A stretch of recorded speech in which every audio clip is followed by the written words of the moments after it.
you all our online classes of Supreme 60 Institute. Guys, last class में हम लोगों ने प्रॉपर्टीज ऑफ फिनॉल्स को पढ़ना शुरू किया था। फिनॉल की प्रॉपर्टी में 2-3 प्रॉपर्टी हम लोगों ने डिस्कस किया था, जिसमें हम लोगों ने एसिडिक कैरेक्टर यानी सोडियम मेटल के साथ रिएक्शन के बारे में बात किया था। सोडियम मेटल के साथ रिएक्शन की वजह से वहां पे हमने कुछ फिनॉल या उसके डेरिवेटिव की एसिड कंपैरिजन को भी किया था। ठीक है, ज़्यादा हम लोगों ने थ्योरी के टर्म्स में हमने पिछली क्लास में बातें नहीं कवर अप की थी, लेकिन हाँ क्वेश्चन हम लोगों ने ज़्यादा किया था कल। ठीक है, पिछली वाली क्लास में हम लोगों ने क्वेश्चन ज़्यादा किया था, 10-12 क्वेश्चन हम लोगों ने किया था और इम्पॉर्टेंट क्वेश्चन के बारे में हम लोगों ने डिस्कस किया था। ठीक है, तो लास्ट क्लास में शायद स्टेरिफिकेशन पे हम लोगों ने छोड़ के हम लोग गए थे क्लास को, तो वहीं से क्लास को कंटिन्यू करते हैं।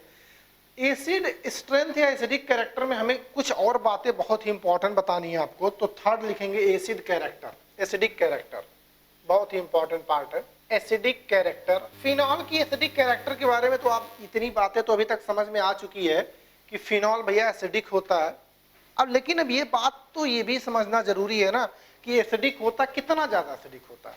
किसी के रेफरेंस में सोचें तो कैसे हम जो लोग जज करेंगे, तो कुछ एक बात यहाँ पे हमें कुछ केमिकल रिएक्शंस में डायरेक्ट लिख रहा हूँ जो आपको ध्यान रखना है कि ये बात होनी चाहिए। ठीक है, जैसे कि एक बात अभी हम लोगों ने देखा कि भैया ये सोडियम के साथ रिएक्शन कर जाता, मोर देन एनफ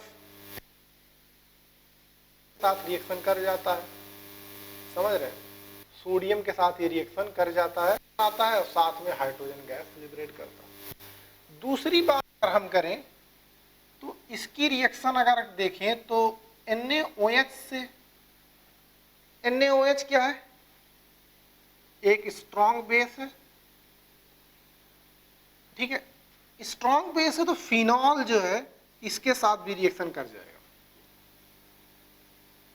इसके साथ भी रिएक्शन कर जाएगा। क्या बनाएगा, ऑब्वियसली सोडियम फिनॉक्साइड, लेकिन यहाँ पे साथ में क्या बनाएगा, वाटर। ठीक है, अगर आप इसी थर्ड रिएक्शन के बारे में सोचें, थर्ड रिएक्शन के बारे में सोचने का मतलब ये है कि अगर हम लोगों ने यहीं पे रिएक्शन कराया इसके साथ सोडियम कार्बोनेट Na2CO3 के साथ, ठीक है, तो ये क्या है, ये वीक बेस है। ठीक है, तो इसके साथ भी ये रिएक्शन कर जाएगा कि नहीं करेगा, कॉन्जुगेट बेस है भैया, तो इसके साथ भी ये रिएक्शन कर जाएगा Na2CO3 के साथ। क्या बनाएगा, बस ये बनाएगा बेस के साथ। ठीक है, अब आगे रिएक्शन अगर बोलें कि NaHCO3, ये क्या है, सोडियम बाइकार्बोनेट, कार्बोनेट, ये मॉडरेट बेस है, मॉडरेट बेस है। ठीक है, साथ में से एसिड साल्ट भी बोल सकते हो। इसके साथ भैया ये रिएक्शन नहीं करता, नो रिएक्शन। कारण ये है कि जब ये सोडियम बाइकार्बोनेट रिएक्शन करेगा फिनॉल से, सोडियम बाइकार्बोनेट फिनॉल से रिएक्शन करेगा तो बनाएगा कार्बोनिक एसिड। जिसे देखिए, अगर मैं यहां पे रिएक्शन लिखूं, फिनॉल की रिएक्शन अगर मैं बोलूं सोडियम बाइकार्बोनेट से कराइए तो सोडियम बाइकार्बोनेट Na+HCO3- ब्रेक होगा। और अगर ये रिएक्शन कराना चाहे तो कोई कुछ इस तरीके से करा सकता है कि भैया ये इस तरह से बन जाएगा और बन जाएगा क्या, H2CO3। H2CO3 को पढ़ते हैं कार्बोनिक एसिड, कार्बोनिक एसिड पढ़ते हैं। ध्यान दीजिएगा, जो कार्बोनिक एसिड होता है, जो फिनॉल होता है, इसमें फिनॉल जो होता है वो लेस एसिडिक हो जाता है और कार्बोनिक एसिड जो होता है वो मोर एसिडिक हो जाता है, मोर एसिडिक हो जाता है। और कोई भी एसिड बेस रिएक्शन, कोई भी acid base reaction less acidic से मोर एसिडिक प्रोसीड नहीं करता, ये फॉरवर्ड डायरेक्शन में जाके वापस बैकवर्ड डायरेक्शन में आ जाएगा। तो यही बात ध्यान रखिएगा, एसिड बेस रिएक्शन में, एसिड बेस रिएक्शन में ये sodium bicarb, acid base reaction में कोई भी रिएक्शन लेस एसिडिक से मोर एसिडिक प्रोसीड नहीं करेगा। इसके बारे में भी मैंने डिटेल डिस्कशन कर चुका हूँ acid base basic strength comparison में। तो ये बात ध्यान रखिएगा कि सोडियम बाइकार्बोनेट फिनॉल में डिजॉल्व नहीं होता, या phenol sodium bicarbonate aqueous sodium bicarbonate में डिजॉल्व नहीं होता। No reaction. कारण क्या है? Carbonic acid.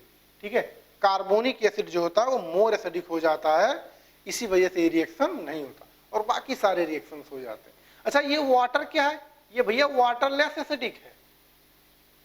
ये बात ध्यान से देखिए, वाटरलेस एसिडिक है फिनॉल से। समझ में आया? अगर यहां पे सोडियम एल्कोक्साइड आयन हो तब भी वो हाइड्रोजन एक्सचेंज कर देगा, H+ इसको दे देगा और खुद चला जाएगा उधर। बात समझ में आ रहा है ना? तो ये बहुत ही इंपॉर्टेंट पार्ट है। ये चार्ट ही आपको पूरा पता होना चाहिए, इसमें कुछ याद करने की जरूरत नहीं है।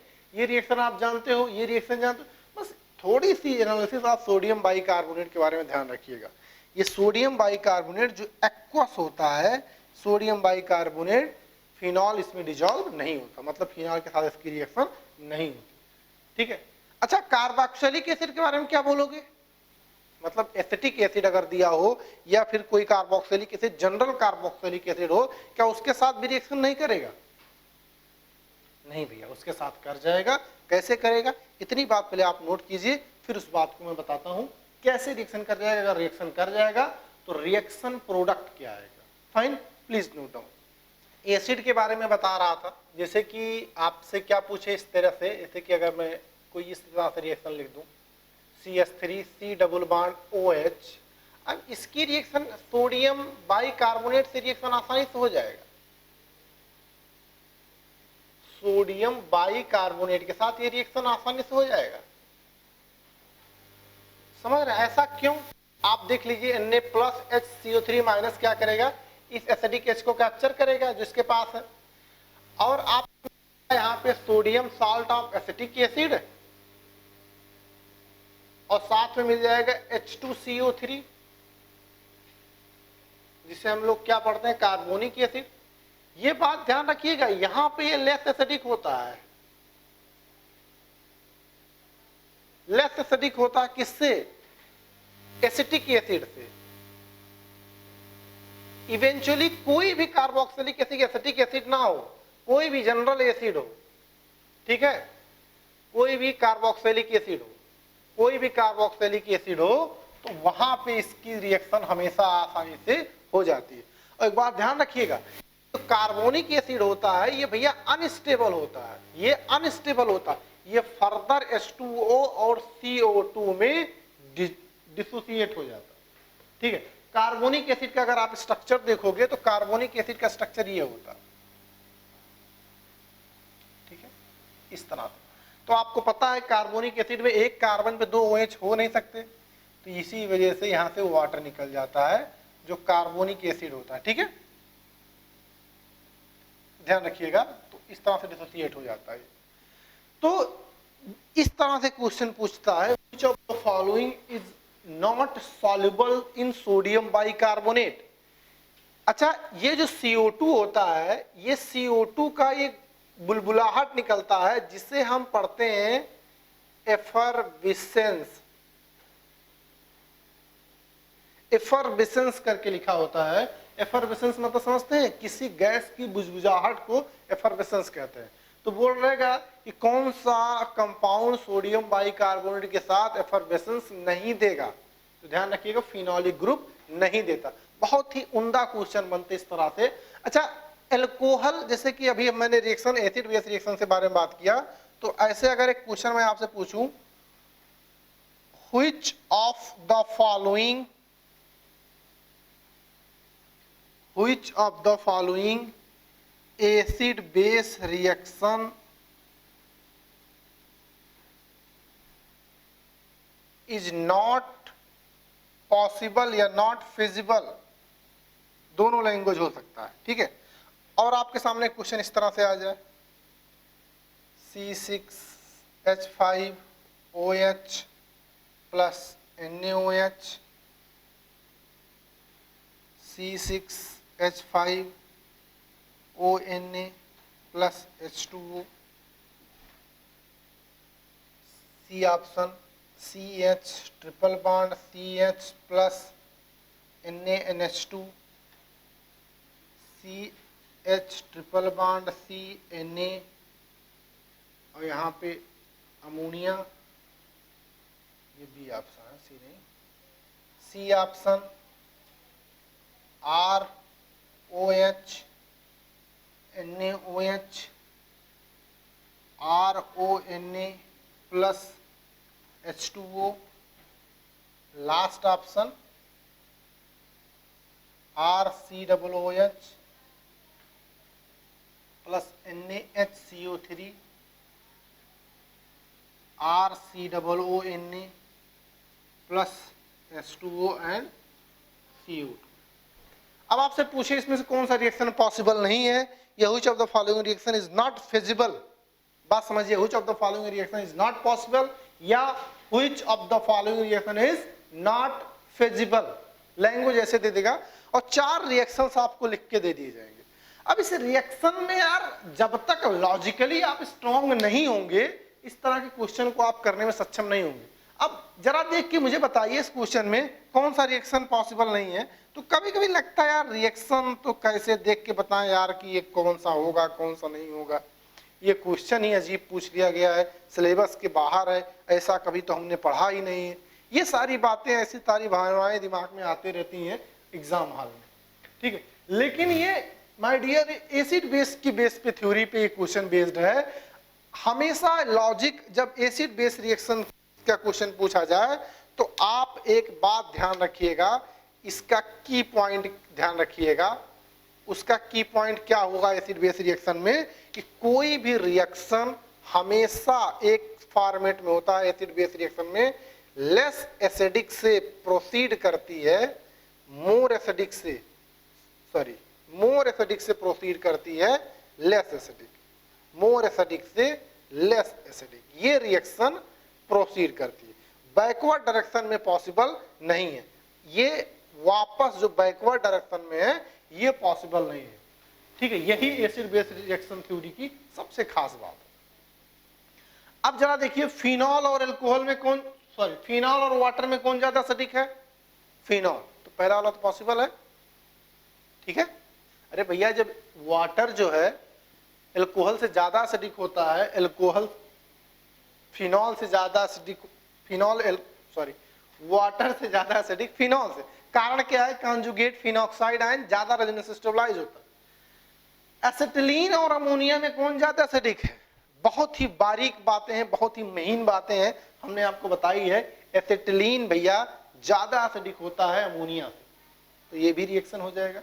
अगर आपको याद हो तो ये सोडियम एसिटिलाइड है, एल्काइन में यही रिएक्शन मैंने आपको पढ़ाया है, ठीक है। तो ये दूसरा ही पॉसिबल है। तीसरा, अल्कोहल और वाटर में कौन ज्यादा एसिडिक है? अल्कोहल और वाटर में भैया वाटर ज्यादा एसिडिक है, अल्कोहल कम एसिडिक है, और मोर एसिडिक से लेस एसिडिक जाता है, लेस एसिडिक से मोर एसिडिक नहीं आता। तो थर्ड वाली रिएक्शन बेईमानी हो गई है, यही रिएक्शन पॉसिबल नहीं है। क्यों? क्योंकि ये लेस एसिडिक है और वाटर जो है यहाँ पे क्या है? मोर एसिडिक हो गया है। तो ये बात ध्यान रखिएगा, ये एसिड बेस रिएक्शन पॉसिबल नहीं है। और कार्बोक्सिलिक एसिड का तो अभी अभी ऊपर पढ़ा, ये पॉसिबल है, समझ रहे हैं। तो ये क्वेश्चन जो है अपने इंपॉर्टेंट जोन में रख लीजिएगा, और की पॉइंट भी इसका ध्यान रखिएगा कि किस चाबी से इसका आंसर निकलेगा, समझ रहे। एसिड बेस थ्योरी पे बहुत ही उम्दा क्वेश्चन पूछे जाते हैं, बहुत ही अच्छे क्वेश्चन पूछे जाते हैं, ठीक है। फाइन, प्लीज अब इसे नोट करें, फिर आगे बढ़ते हैं। जैसे एक क्वेश्चन लिखा है, अच्छा जब अभी हम लोग बात कर रहे हैं कि सोडियम बाइकार्बोनेट, जो एक्वस सोडियम बाइकार्बोनेट है, फिनॉल उसमें डिजॉल्व नहीं होता, लेकिन कार्बोक्सिलिक एसिड रिएक्शन कर जाता है। तो क्या हम ये बोल सकते हैं कि फिनॉल और COOH को हम सोडियम बाइकार्बोनेट से डिस्टिंग्विश कर सकते हैं? हाँ, डिस्टिंग्विश कर सकते हैं भैया। जब सोडियम बाइकार्बोनेट और की रिएक्शन फिनॉल और COOH से कराएं तो फिनॉल के साथ वो एफर्वेसेंस नहीं देगा, मतलब CO2 गैस नहीं देगा, जबकि कार्बोक्सिलिक एसिड के साथ वो CO2 गैस देगा। बात समझ में आई? तो ये ध्यान रखिएगा, बहुत अच्छा टेस्ट हो सकता है, इसीलिए मैंने नोट में लिख दिया है। NaHCO3 यानी sodium bicarbonate can be use to distinguish between phenol and carboxylic acid. ठीक है, तो जैसे अब एक क्वेश्चन मैंने पूछा, जरा इस क्वेश्चन का जवाब दीजिए। एक कंपाउंड है जिसका सोडियम बाइकार्बोनेट से रिएक्शन हो रहा, प्रोडक्ट क्या बनेगा, यही पूछा है। जरा सोच के अपना दिमाग इस्तेमाल करके आंसर बताइए और बताइए इसमें कौन सा आंसर सही होगा। देखते हैं कि लोगों का ये लॉजिक समझ में आ गया सोडियम बाइकार्बोनेट के साथ रिएक्शन का। इस तरह के क्वेश्चन भैया बहुत ही आसानी से बन सकते हैं, ध्यान रखिएगा। ठीक है, चलिए हो गया होगा, काफी बहुत समय हो गया। अब जरा इस कंपाउंड में देखिए कौन कौन सा फंक्शनल ग्रुप प्रेजेंट है। तो अगर आप देखेंगे तो ये कौन सा फंक्शनल ग्रुप है, ये फिनोलिक फंक्शनल ग्रुप है। ये क्या है, ये कार्बोक्सिलिक एसिड है, कार्बोक्सिलिक एसिड है। ये क्या है भैया, ये अल्कोहल है, CH2OH अल्कोहल है। अच्छा, अब ये सोडियम बाइकार्बोनेट जो यहां पे दिया गया है किसके साथ रिएक्शन करता है, फिनॉल के साथ, अल्कोहल के साथ या एसिड के साथ? भैया ये एसिड के साथ ही केवल रिएक्शन करता है, फिनॉल से नहीं करता। अच्छा, फिनॉल से नहीं करता तो क्या इनकी औकात है ये रिएक्शन कर जाए? बिल्कुल नहीं, इनकी भी रिएक्शन नहीं। तो केवल इसके साथ रिएक्शन करेगा, तो केवल इसके साथ रिएक्शन करेगा। तो आपके पास आंसर लास्ट पार्ट है, समझ रहे हैं? लास्ट पार्ट जो है इसका करेक्ट आंसर है। अच्छा, सोडियम बाइकार्बोनेट की जगह पे अगर मैं NaOH दे देता फिर कौन सा आंसर होता? NaOH। अब NaOH में फिनॉल डिजॉल्व हो जाता है, ध्यान दीजिएगा।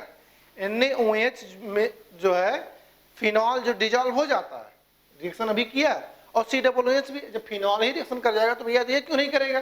जब NaOH होता तो आंसर ये वाला हो जाता।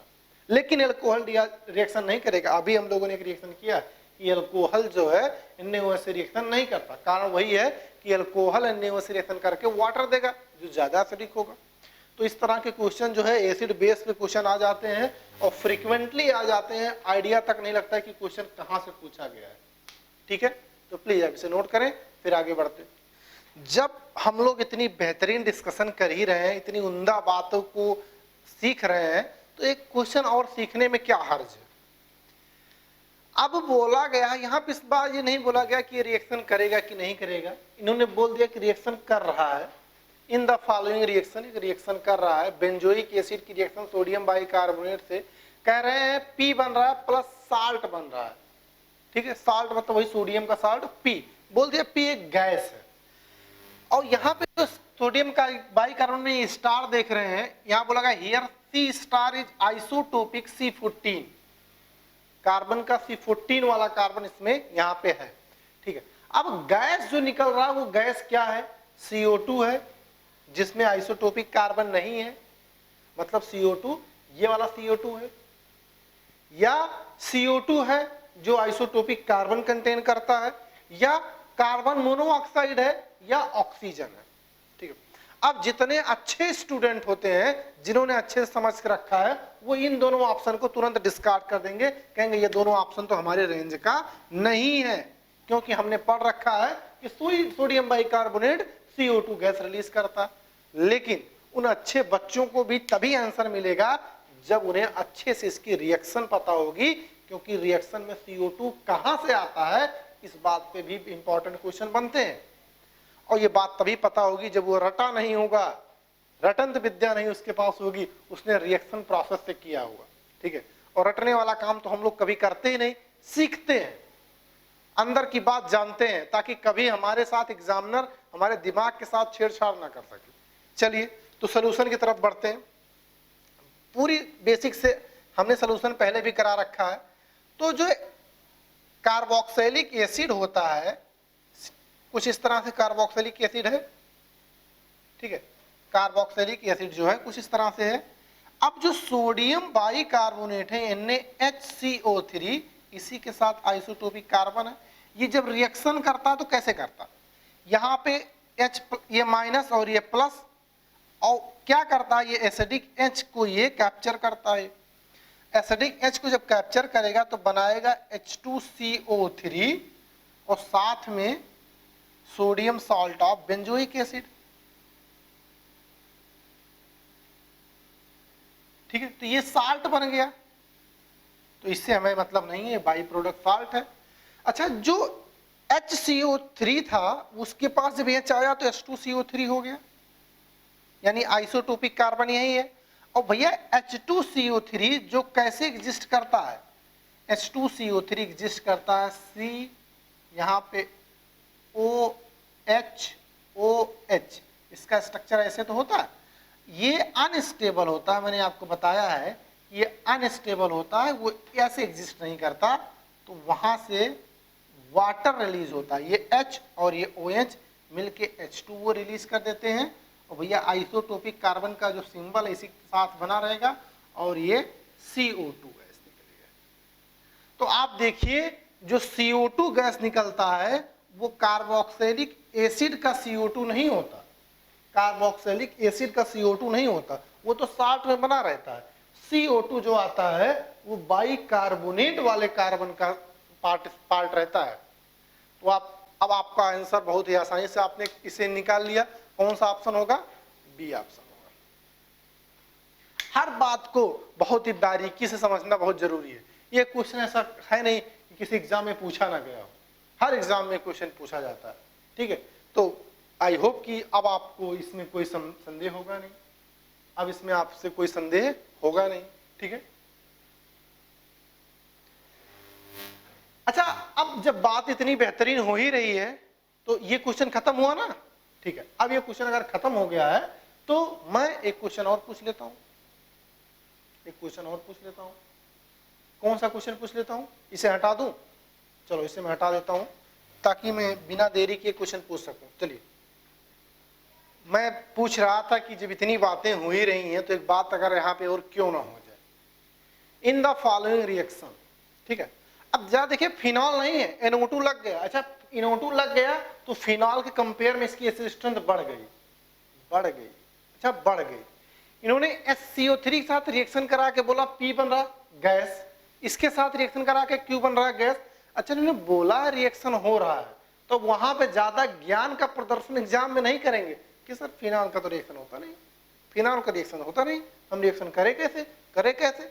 भैया जब वो कह रहा है, हम अलाउ कर रहे हैं, रिएक्शन परफॉर्म हो रहा है, तो भैया वहां पे मान जाइएगा उसकी बातों को, नहीं बोल दिएगा क्वेश्चन गलत है, समझ रहे हैं। उन्होंने बोला कि भैया नाइट्रोफिनॉल सोडियम बाइकार्बोनेट से रिएक्शन, कोई गैसियस प्रोडक्ट P बन रहा है प्लस साल्ट बन रहा है। बेंजीन सल्फोनिक एसिड रिएक्शन कर रहा है सोडियम बाइकार्बोनेट से, गैस Q बन रहा है प्लस साल्ट बन रहा है। The gaseous product P and Q are respectively, P और Q क्या होंगे, पहला ऑप्शन CO2 SO2, दूसरा ऑप्शन CO2 CO2, तीसरा ऑप्शन CO2 SO3, चौथा ऑप्शन CO SO2। इस तरह का ऑप्शन आ रहा।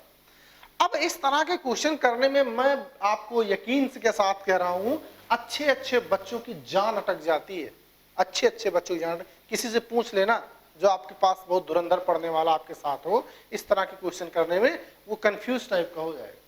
और कंफ्यूजन इतनी बेहतरीन यहाँ पे क्रिएट की गई है, यहाँ पे सल्फोनिक एसिड तो लगता है यार SO3H है, तो हो सकता है SO2 SO3 में से कुछ ना कुछ निकल जाए। यहाँ पे नजर नहीं आता कि CO2 निकल जाएगा या CO निकल जाएगा, लेकिन जिस बच्चे ने एसिड बेस रिएक्शन पढ़ा है उसे पता है कि यहाँ पे H प्लस आएगा और यहाँ H माइनस आएगा, H प्लस Na प्लस आएगा और माइनस आएगा, और हमेशा उसको H प्लस की रिक्वायरमेंट होगी, हमेशा H प्लस रिक्वायरमेंट होगी। और अगर H प्लस की रिक्वायरमेंट होगी तो बनेगा हमेशा क्या, H2CO3, और H2CO3 बन के H2O प्लस CO2 देगा। और जब जब H2CO3 बनने में सक्षम होगा तब तब वो H2O प्लस CO2 देगा। तो भैया यहाँ पे SO3 हो चाहे कुछ भी हो, बनेगा तो हमेशा CO2 ही, क्योंकि CO2 जो बनने का कारण है वो सोडियम बाइकार्बोनेट है। रिएक्टेंट में किसी के होने ना होने से फर्क नहीं पड़ेगा, बस एसिडिक हाइड्रोजन होना चाहिए। अगर एसिडिक हाइड्रोजन है तो वो सोडियम बाइकार्बोनेट से रिएक्ट करके कार्बोनिक एसिड बनाएगा इनिशियली, और वही कार्बोनिक एसिड डिसोसिएट होकर CO2 गैस देगा। तो ये गैसियस प्रोडक्ट P है, ये गैसियस प्रोडक्ट Q है। तो आपका आंसर सेकंड ऑप्शन बेहतरीन तरीके से आ गया। बात समझ में आई। बेहतरीन तरीके से ये क्वेश्चन आपके सामने आ गया। तो इस तरह के क्वेश्चन भैया एसिड बेस से हैं फिलहाल, तो हैं यार लॉजिकली तो आ ही जाते हैं, समझ रहे हैं। फिलहाल हम लोगों ने टॉपिक से पे बहुत ज्यादा डिस्कशन कर लिया, एसिड बेस रिएक्शन पे किस तरह से क्वेश्चन पूछा जाता है, इसे नोट कीजिए, फिर क्लास को आगे बढ़ाते हैं, कुछ नए रिएक्शन सीखते हैं, please note down. 4th number reaction पे आते हैं, रिएक्शन विथ जिंक डस्ट। ठीक है, reaction with zinc dust. Reaction with zinc dust की अगर मैं बात करूं तो यहां पे एक आसानी से रिएक्शन देखा जा सकता है। बोला गया है कि इसका न्यूक्लियर ऑक्सीजन जो है कैप्चर कर लेता है जिंक और बेंजीन बन जाता है। इस बात को ध्यान रखेंगे। फिनॉल जो है जब जिंक के साथ रिएक्शन कर रहा है तो उसका न्यूक्लियर ऑक्सीजन ये कैप्चर कर लेता है और ये बेंजीन प्रिपेयर करता है। नई बात नहीं है, पुरानी रिएक्शन है, हम लोग पहले भी कर चुके हैं। ठीक है, हमेशा हर ऑक्सीजन नहीं भैया, न्यूक्लियर ऑक्सीजन। जैसे कि अगर मैं बोलूं कुछ इस तरीके से, यहाँ पे OH है, यहाँ पे CHO है। अब मैं इसके साथ अगर जिंक की रिएक्शन कर रहा हूँ, जिंक डस्ट की एग्जाम्पल के लिए, तो क्या इस ऑक्सीजन को ले जाएगा किसी ऑक्सीजन को? तो ध्यान रखिएगा, आपको यहाँ पे क्या बना के देगा, बेंजल्डिहाइड बना के दे देगा, जिंक ऑक्सीजन निकल जाएगी। ठीक है, तो केवल न्यूक्लियर ऑक्सीजन जो बेंजीन से डायरेक्टली लगा हो, OH के फॉर्मेट में हो। ऐसा नहीं ईथर होगा तब भी ऑक्सीजन निकल जाएगा। OH, फिनॉल का जो OH है वो जिंक के साथ कैप्चर होकर जिंक ऑक्साइड बना लेता है। ठीक है, तो ये रिएक्शन नोट कीजिए। अगर इतनी बात समझ में आ गई है तो एक मैं क्वेश्चन देता हूं, जरा उसको करके बताएं। अगर बात समझ में आ गई है, जिंक डस्ट की रिएक्शन आपको समझ में आ गई है, उसका इंटरप्रिटेशन समझ में आ गया है, तो जरा इस क्वेश्चन को करके बताइए कौन सा ऑप्शन होगा। मल्टीपल करेक्ट ऑप्शंस पॉसिबल है इसमें। ठीक है, in which of the following compounds deoxygenation समझते हैं, किसी के सामने डी लग जाए तो मतलब रिमूवल होता है। डी मतलब होता है रिमूवल, ऑक्सीजनेशन मतलब ऑक्सीजन का, जैसे था डी कार्बोक्सिलेशन, डी कार्बोक्सिलेशन मतलब removal of CO2, D hydrogenation मतलब हाइड्रोजन का रिमूवल, वैसे डी ऑक्सीजनेशन मतलब होता है ऑक्सीजन का रिमूवल। ठीक है, तो आपको बस किसको देखना है, उस न्यूक्लियर ऑक्सीजन को देखना है जो बेंजीन से डायरेक्टली लगा हो OH के फॉर्म में। तो क्या पहले ऑप्शन में ये पॉसिबल है भैया? तो बेंजाइल अल्कोहल है, ना हो पाएगा। ये क्या है? आर्थोक्रिसॉल है, ये वाला ऑक्सीजन डायरेक्टली इससे लगा हुआ है। हाँ, तो ये वाला आसानी से निकल जाएगा, टॉलुइन बना लेगा। क्या ये निकल पाएगा? बिल्कुल नहीं। ये निकल पाएगा? हाँ, ये भी ऑक्सीजन है, सैलिसिलिक एसिड है। ये सैलिसिलिक एसिड जब डीऑक्सीजनेशन कराएगा तो बेंजोइक एसिड में तब्दील हो जाएगा। ठीक है, तो ध्यान रखिएगा, कुछ इस तरीके से क्वेश्चन पूछा जा सकता है। छोटी छोटी बातें हैं लेकिन उनको जो आप पिरो के रखेंगे एक धागे में, समझ रहे, तो आपके साथ एक बहुत बड़ा रोल मिल जाएगा एग्जाम में ओरिएंटेड क्वेश्चन के लिए। ठीक है, छोटे क्वेश्चन है, कभी भी एग्जाम में पूछे जा सकते हैं। बड़ी समस्या यही है कि छोटे क्वेश्चन को कोई महत्व तो नहीं देता। ठीक है, लोग बड़ी बड़ी किताबों का नाम, बड़े बड़े बुक्स का नाम रेफर कर देते हैं और बड़े बड़े बुक्स में खो जाते हैं। यार बुक्स एक लेवल पे आपके अंडरस्टैंडिंग की अच्छी कर सकती है। आप या तो बुक पढ़ने की आपकी आदत हो शुरू से, समझ रहे हैं, बुक आप शुरू से पढ़ते आए हो, स्कूलिंग में आपकी अंडरस्टैंडिंग बहुत अच्छी हो। अब ऐसा नहीं है कि 10th 11th 12th में आपने कुछ पढ़ा नहीं है बुक्स वगैरह अपने आप से, टीचर ने जो पढ़ाया या टीचर ने जो नोट्स किया उसे पढ़िए। अभी जो कोई आपकी तैयारी, एकेडमिक की तैयारी के साथ साथ कोई आपको कॉम्पिटिटिव एग्जाम की तैयारी करवाता है, वो कोई अपने मुंह से नाम ले ले भैया ये बुक्स आप फॉरेन राइटर की पढ़ लो, ये इंडियन राइटर की पढ़ लो, तो बहुत जल्दी आप उसे ऑनलाइन ऑर्डर कर देते हैं, 1-2 दिन में घर पे आ जाता है। आप उसे देखते हो, अरे यार इसमें तो कुछ समझ में नहीं आ रहा। तो जिसकी आदत होती है, इसके हैबिट में होती है बुक्स को पढ़ना, उसे रिफर करना, उसकी अंडरस्टैंडिंग को समझ के अपने आप को आगे ले जाना, वो कर सकता है यार। लेकिन अचानक से हर कोई यार बुक को समझ, सबसे बड़ी बात यह है कि बुक्स में बहुत ज्यादा कंटेंट लिखा होता और बहुत से कंटेंट बहुत इररिलेवेंट भी होता। यार एक चैप्टर को पढ़ने बैठ जाओ अगर किसी फॉरेन राइटर या इंडियन राइटर में कुछ इतना रश करके लिख दिए हैं कि खत्म नहीं होगा, और मतलब की बातें कम, बेकार की बातें ज्यादा, समझ रहे हैं।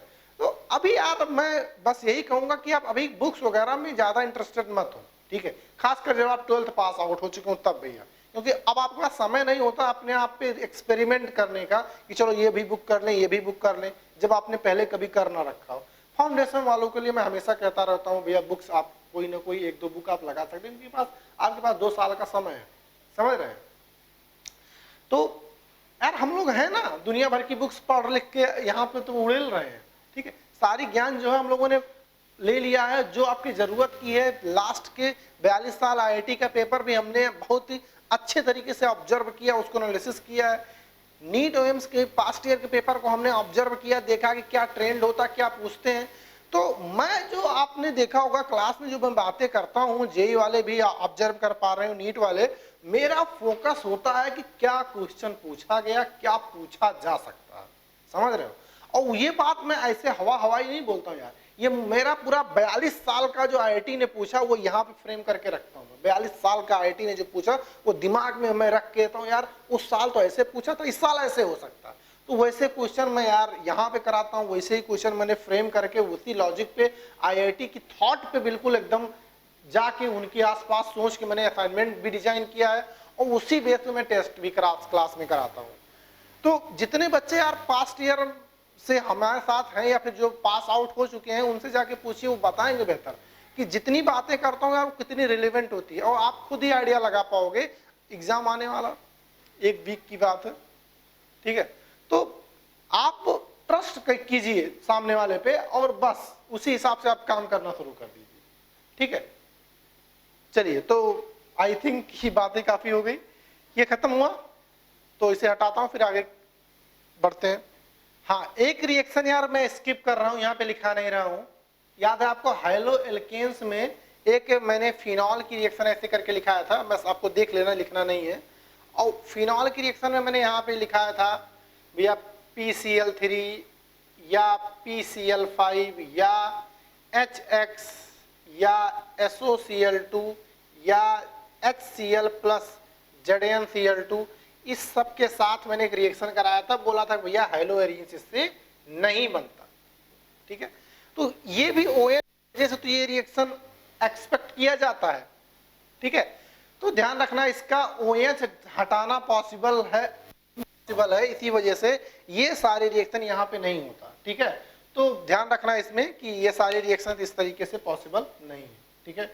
PCl5 या PCl3 या PX3 या कोई भी रिएक्शन है तो ये वाला पार्ट मैं दोबारा लिखा नहीं रहा हूँ। हेलो एल्केन हेलो एरीन में मैंने इसको लिखा दिया है फिलहाल, तो मैं दोबारा यहाँ पे रिपीट नहीं कर रहा हूँ। मैं फिफ्थ नंबर रिएक्शन पे आ चुका हूँ, रिएक्शन विथ अमोनिया, जिसे बूचरर रिएक्शंस के नाम से जानते हैं। नाम बहुत अजीब अजीब है, बूचरर रिएक्शंस के नाम से जानते हैं।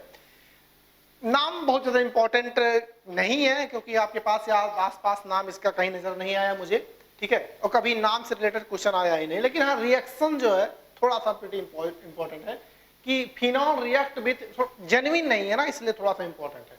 Ammonia in presence of anhydrous ZnCl2 to form aniline, यहाँ पे भी डायरेक्ट सब्स्टिट्यूशन जैसी बात की गई है, लेकिन क्या किया गया है, यहाँ पे एनहाइड्रस ZnCl2 ले लिया गया है ताकि इसको निकालने में थोड़ी सी ये मदद करे, ठीक है। तो इसकी फिनॉल की रिएक्शन कराया गया किससे, अमोनिया से कराया गया, किसके प्रेजेंस में, एनहाइड्रस ZnCl2। आपको पता है एनहाइड्रस ZnCl2 क्या है, एक लुईस एसिड है। लुईस एसिड इसके लोन पेयर को जकड़ेगा और एलिवेटेड टेम्परेचर होता है यार, केवल जकड़ लेने से ये निकल नहीं जाएगा, इसको लोन पेयर को ये जकड़ेगा, उसके बाद टेम्परेचर बढ़ाओगे फिर ये तोड़ के लेके निकल जाएगा, तोड़ के लेके निकल जाएगा। तो अमोनिया को आपको पता है एक न्यूक्लियोफाइल है, ठीक है, उसी जगह पे सब्स्टिट्यूट हो जाएगा। तो ध्यान दीजिएगा ये कुछ इस तरह से एनिलीन बन जाएगा, ठीक है। तो ध्यान रखिएगा, थोड़ा सा फैमिलियर रिएक्शन नहीं है लेकिन पूछा जा सकता है इस तरह से, तो ये भी पॉसिबल रिएक्शन है, नाम के साथ भी इसका थोड़ा सा इम्पोर्टेंस होता है, ठीक है। तो इस तरह से इसे नोट कीजिए। उसके बाद एक 6 रिएक्शन है इसका, OH की वजह से जो रिएक्शन हो रही है उसमें से। नेक्स्ट रिएक्शन है बेंजोइलेशन, ठीक है, बेंजोइल क्लोराइड से रिएक्शन, इसका नाम होता है Schotten Baumann reaction. Schotten Baumann reaction, Bauman नहीं, बोमन रिएक्शन, ठीक है। ये इंपॉर्टेंट रिएक्शन हो सकता है। नाम के साथ भैया इसका भी इंपॉर्टेंस थोड़ा सा ध्यान रखिएगा, पूछ लिया जाता है कि इस रिएक्शन का नाम बताइए, ठीक है। पिरिडीन के साथ रिएक्शन होता तो यहाँ Cl निकल जाता है। तो कभी कभी बेस, ये पिरिडीन है जो बेस काम करता है, कभी कभी इसकी जगह पे NaOH भी हो सकता है, तो कोई इशू नहीं है, ये बन जाता है, ठीक है। स्पेसिफिक रिएक्शन है, इस रिएक्शन को क्या बोलते हैं, शॉर्टन बोमन रिएक्शन, ठीक है। आप चाहे तो इसको ऐसे भी लिख सकते हैं, चॉइस आपकी है, ठीक है। दोनों बातें एक ही जैसी हैं, दोनों बातें एक जैसी हैं।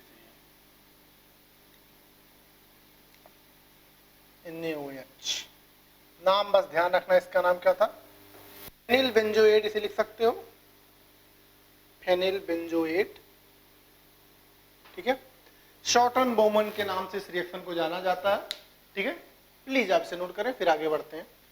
ओके, एक क्वेश्चन लिखा है, अब इतना बड़ा क्वेश्चन ये लिखा है कि इस क्वेश्चन को पढ़ते पढ़ते आधे लोगों की जान सूख जाती है। और ये क्वेश्चन ऐसा नहीं कि मैंने कुछ अपने तरफ लिख दिया है, ये जेई मेंस इसी साल आया भैया 2020 जनवरी फेज में, ठीक है। जो जनवरी फेज में एग्जाम हुआ था जेई मेंस 2020 में, उसी साल उसी में एग्जाम पूछा गया है, उस एग्जाम में, ठीक है। अब इतना पढ़ोगे तो कुछ लगेगा ही नहीं कि कुछ ऑर्गेनिक जैसी बातें यहाँ पे हो रही है, दिमाग का दही हो जाएगा इसकी अंग्रेजी पढ़ते पढ़ते। और फिर अगर बहुत मेहनत करके पढ़ भी लिया, यहां से पढ़ना शुरू करोगे, जब तक यहां पहुंचोगे तब तक इधर वाला सब भूलता चला जाएगा। समझ में आ रहा? और फिर पढ़ भी लिया, संभाल भी लिया, तो फिर वहां पे लॉजिकली कनेक्ट नहीं हो पाता कि ये कहां से क्वेश्चन है, ये कहां से क्वेश्चन है। चलिए पढ़ना शुरू करते हैं।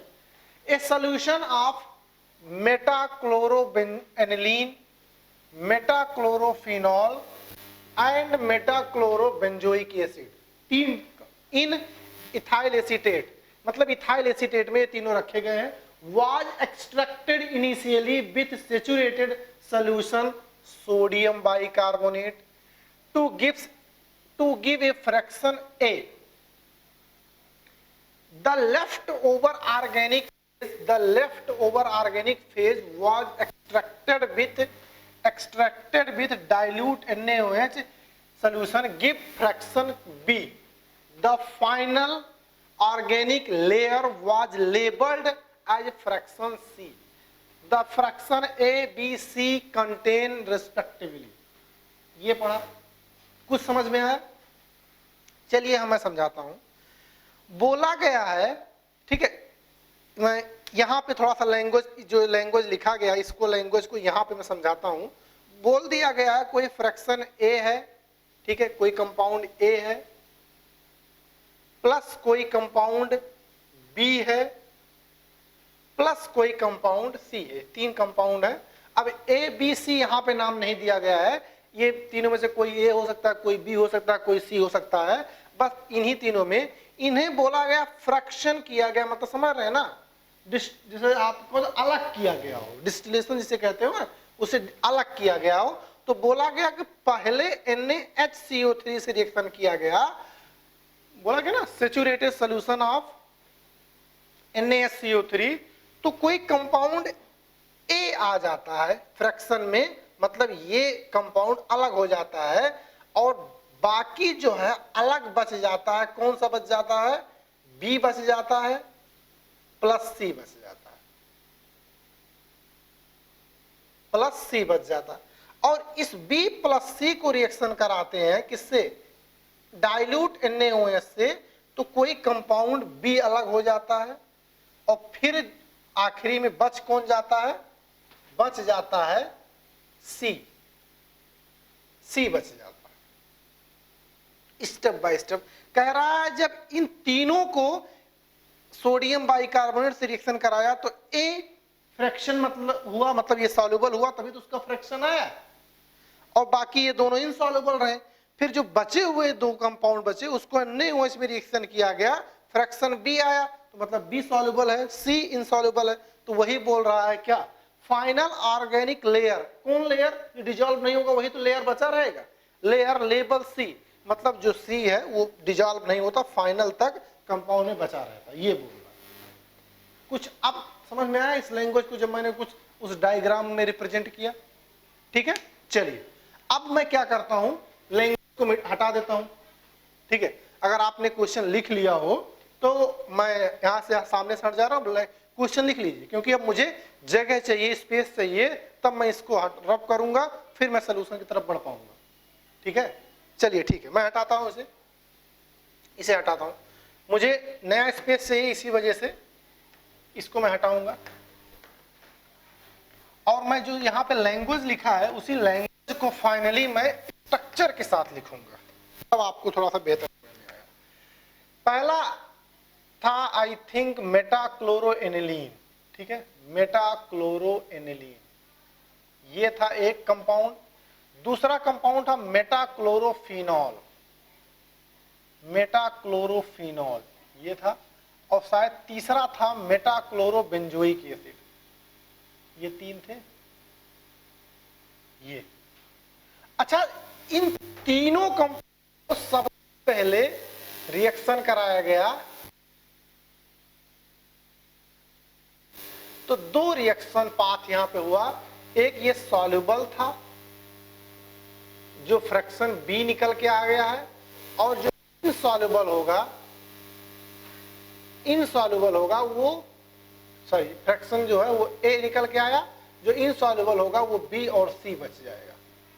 तो इन तीनों में सोडियम बाइकार्बोनेट में कौन डिजॉल्व होगा, एनिलीन होगा, सॉरी कौन डिजॉल्व होगा, फिनॉल। अभी पढ़ा भैया, फिनॉल डिजॉल्व नहीं होता, जब फिनॉल डिजॉल्व नहीं होगा तो ये एनिलीन की औकात नहीं है डिजॉल्व हो जाए, तो केवल बेंजोइक एसिड ही सॉल्युबल होगा।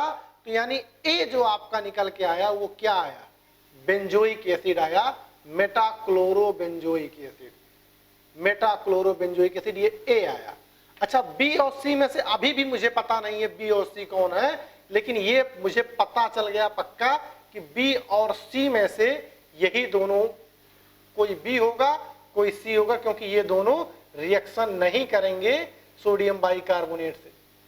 अच्छा, ये दोनों रिएक्शन नहीं करेंगे तो इन दोनों को फर्दर डाइल्यूट NaOH में रिएक्शन कराएं, तो डाइल्यूट NaOH किससे रिएक्शन करेगा, फिनॉल से या एनिलीन से? एनिलीन तो भैया बेस है, और बेस साथ रिएक्शन नहीं करेगा, फिनॉल रिएक्शन करेगा। तो ध्यान रखिएगा, ये फिनॉल डिजॉल्व हो जाएगा इसमें, तो ये आपका फिर से समझ में आया कि ये कंपाउंड बी बचा, और फिर अगर ये डिजॉल्व हो गया तो यानी इसको अगर तरीके से देखें तो यहाँ पे क्या होगा, यहाँ पे भी दो तरीके से पाथ होगा। ठीक है, जब NaOH के साथ रिएक्शन कराएंगे, डाइल्यूट NaOH के साथ कराएंगे, तो एक यहाँ पे भी क्या होगा, सॉल्युबल, और यहाँ पे भी होगा इनसॉल्युबल। ठीक है, सॉल्युबल जो होगा उसे आप देख चुके हो, क्या हो जाएगा, मेटाक्लोरोफिनॉल, तो इसका नाम बी बोला गया, इसका फ्रैक्शन आ जाएगा, और जो लेयर बनेगा वो एक ही तो बचा रहेगा, क्या, एनिलीन, एनिलीन बचा रहेगा, मेटाक्लोरोएनिलीन, तो उसे सी बोल दिया गया। ऑप्शन आसानी से मैच करा लीजिए, किसी को जरा सी भी भनक नहीं पड़ी कि एसिड बेस रिएक्शन है। भैया सोडियम बाइकार्बोनेट केवल बेंजोइक एसिड से रिएक्शन करता है, तो वहां पे अलग हो गया वो। NaOH फिनॉल से रिएक्शन करता है, अलग हो गया। ठीक है, इस तरह से तो ऑर्डर ए का क्या आएगा, ए बेंजोइक एसिड फिनॉल, पहला ये आंसर सही हो गया, पहला ये आंसर सही हो गया। तो ध्यान दीजिएगा, ये क्वेश्चन आप ही के एग्जाम में पूछा गया है, जेईई मेंस 2020 में। इतना भयानक लैंग्वेज लिख दिया, कहीं पे यहाँ पे आसपास लोगों को लगा ही नहीं कि ये कोई एसिड बेस थ्योरी से रिलेटेड कोई क्वेश्चन है, समझ रहे हैं।